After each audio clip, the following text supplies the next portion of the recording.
The dimly lit corridor stretched out before me, a never-ending maze of sterile white walls and flickering fluorescent lights. It was the witching hour, the time when the hospital's halls seemed to come alive with eerie sounds and shadows that danced in the corners of my vision. As a nurse working the night shift, I had seen my fair share of strange and unsettling things. But tonight felt different, like the hospital itself was holding its breath, waiting for something dreadful to happen. I couldn't shake the feeling of unease that had settled in the pit of my stomach. I checked my watch. It was 3 a.m. Most of the patients were asleep, and the occasional beep of a monitor was the only sound that broke the silence. I walked past closed doors, each one hiding its own unique story of pain and suffering. Then I heard it, a faint, distant sound that sent shivers down my spine. It was a child's laughter, unmistakable and utterly out of place in this desolate wing of the hospital. I followed the sound, my footsteps echoing in the empty hallway. The laughter led me to a room at the far end of the corridor. The door was ajar, and a soft, bluish light spilled out into the hallway. I hesitated for a moment before pushing the door open slowly. Inside, I was met with a scene that sent my heart racing. A young girl, no older than 8 or 9, sat on the edge of an empty hospital bed. She was dressed in a tattered hospital gown, her bare feet swinging back and forth in the air. Her long, dark hair obscured her face, and her giggles filled the room. "Hey there," I said, trying to sound calm despite the fear that gnawed at me. "What are you doing here? Are you lost?" The girl didn't respond. Instead, she continued to laugh, her hair shifting to reveal glimpses of her face. Her eyes were empty, devoid of any emotion, and her pale skin seemed almost translucent in the eerie blue light. I took a step closer, my heart pounding in my chest. "Are you hurt? Do you need help?" Still, no response. The girl's laughter grew louder, more manic, and a chill ran down my spine. Something was terribly wrong. I reached for the light switch, but as soon as the room was bathed in harsh fluorescent light, the girl's laughter abruptly stopped. I blinked, momentarily blinded by the sudden change. When my vision cleared, the room was empty. The girl had vanished without a trace. I stumbled back, my mind racing to make sense of what had just happened. Had it been a hallucination? A trick of my exhausted mind? I couldn't be sure, but one thing was certain. I needed to get out of that room and back into the safety of the hallway. As I turned to leave, the door slammed shut with a deafening bang, causing me to jump in fright. I tugged at the doorknob, but it wouldn't budge. Panic set in as I realized I was trapped in the room. My heart pounded in my chest. I felt an overwhelming sense of dread and powerlessness. Desperation clawed at me, and I knew I had to find a way out. The room seemed to warp and twist around me, and I realized I was trapped. I exerted all my strength to press against the door, trying to open it. Then, just as I felt my strength waning, the door burst open. A group of nurses and doctors rushed in, their faces a mix of concern and confusion. The medical team quickly assessed my condition and assured me that I was safe now. They couldn't explain what had happened, but they saw the terror in my eyes and knew it had been a harrowing experience. As they helped me to my feet and escorted me out of the room, I glanced back one last time. The girl was gone, but her haunting laughter still echoed in the empty space. Days later, as I recovered from the ordeal, I overheard a conversation among some of the hospital staff. They were discussing a recent escape from the psychiatric ward. A patient, a young girl, had somehow managed to slip away during the night. The pieces of the puzzle fell into place. The girl I had encountered in that room was not a supernatural entity, but a disturbed patient who had eluded capture. Her appearance had been altered by her time on the run, giving her an otherworldly and unsettling aura. The psychiatric ward at the local hospital was a place where shadows held secrets and whispered nightmares. As a young psychiatrist, I had seen my share of troubled minds and tangled emotions, but nothing could have prepared me for what awaited within those walls. It was my first night working the graveyard shift in the psych ward. The heavy scent of antiseptic hung in the air, a constant reminder of the pain that permeated these walls. My first patient of the night was David, a middle-aged man who had been admitted for severe schizophrenia. He was known for his violent outbursts and had already attacked several staff members. I approached his room cautiously, my heart pounding in my chest. David sat on his bed, his eyes fixed on something unseen in the corner of the room. His matted hair hung in greasy tangles, and his clothes were stained and disheveled. He muttered to himself, his words a jumbled mix of paranoia and delusion. "David," I said softly, trying to establish a connection. "I'm your doctor. I'd like to talk to you." His response was a manic laugh that sent shivers down my spine. I realized that I was just another figure in his twisted reality, a pawn in the ever-shifting chessboard of his mind.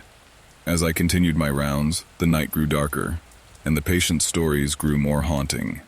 Sarah, a young woman with severe depression, spoke of a shadowy figure that whispered self-destructive thoughts in her ear. Michael, a war veteran suffering from PTSD, described vivid flashbacks that transported him back to the horrors of the battlefield. I did my best to offer comfort and solace, but the weight of their suffering pressed down on me like a suffocating blanket. The line between reality and delusion blurred in this place, and I couldn't help but wonder if there was any hope for these tormented souls. The clock ticked on, each minute stretching into an eternity. I couldn't shake the feeling that something was lurking just beyond the edge of my perception, waiting to pounce. It was a feeling I couldn't ignore. My next patient was Lisa, a woman in her 30s with a history of severe anxiety and paranoia. Her room was at the far end of the corridor, isolated from the others. I entered her room cautiously, the low hum of fluorescent lights casting eerie shadows on the walls. Lisa sat huddled in the corner, her eyes wide with terror. Her trembling hands clutched a worn diary. "Doctor," she whispered, her voice quivering, "you have to read this. It's all in there." I took the diary from her and began to read.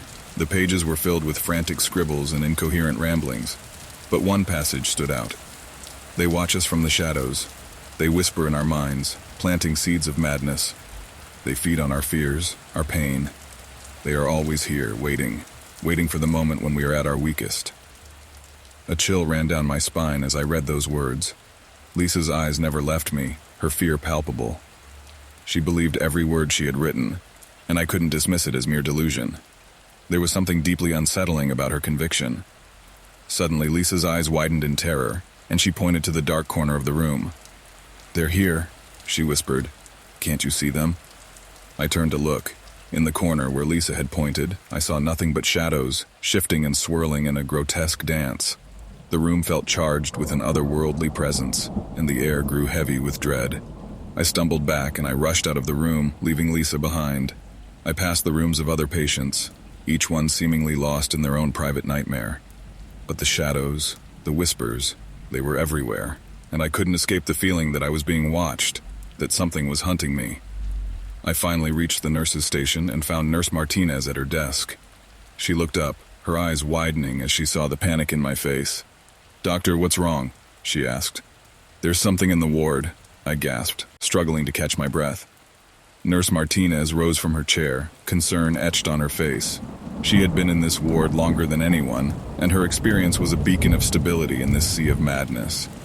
"Stay here," she said, her voice firm. "I'll check it out."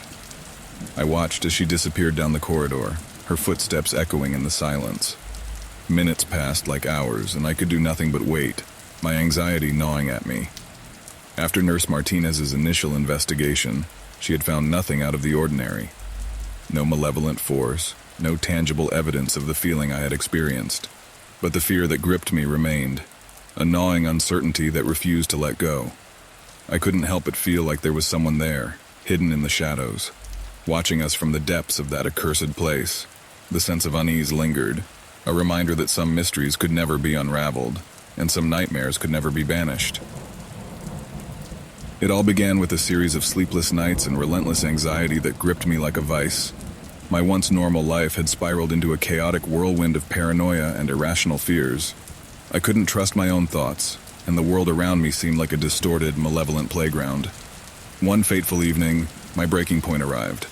I stood on the edge of a busy street, the cacophony of traffic blurring into a haunting symphony of dread. I was convinced that hidden cameras were tracking my every move, that strangers passing by were secretly observing and judging me.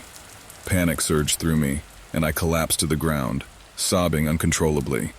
The concerned passersby called for help, and soon, I found myself in the back of an ambulance, the blaring sirens echoing my internal turmoil. They rushed me to the local psychiatric hospital. As I entered the psychiatric ward, I was greeted by an oppressive atmosphere. A nurse named Sarah, with kind eyes but a demeanor hardened by the rigors of her job, led me to my room. Over the days that followed, I underwent a battery of tests and evaluations. Each session left me feeling more vulnerable, as if my very soul were laid bare for scrutiny. I met the other patients on the ward, each with their own unique struggles.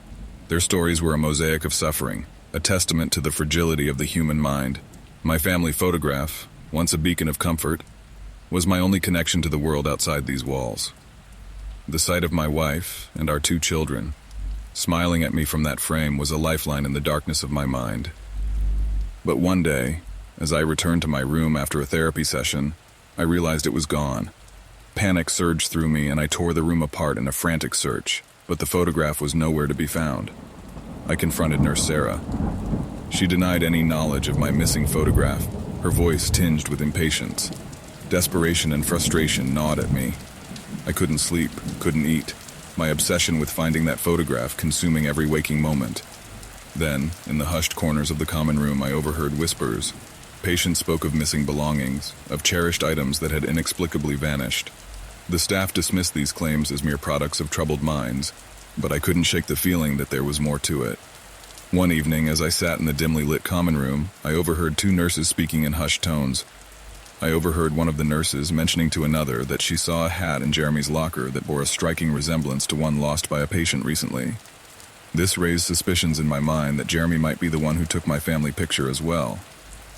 Jeremy was one of the staff members assigned to our ward, a lanky, bespectacled man with a penchant for silence. He had always struck me as odd, but I never suspected him of wrongdoing.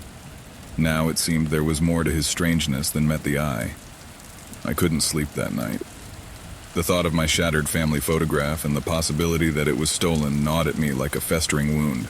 The next day, fueled by a growing sense of dread, I decided to investigate Jeremy's locker. The staff lounge appeared deserted as I cautiously entered, my heart racing with a sense of impending unease.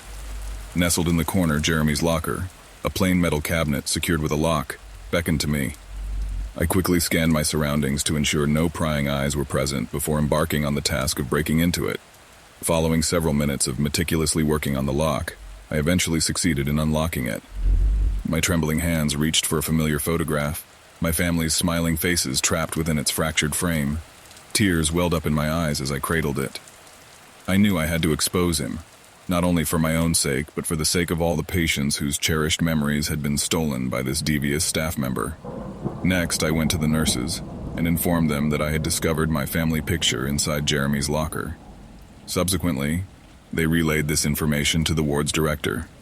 Jeremy was summoned to his office, and the truth came pouring out. He admitted to stealing patients' personal belongings, including photographs, as a sick form of entertainment. The shockwaves from Jeremy's confession reverberated through the hospital. Patients expressed a mixture of relief and anger. Staff members were left astounded, and the hospital's administration scrambled to contain the scandal. Jeremy was promptly fired and escorted off the premises by security, his career and reputation in ruins.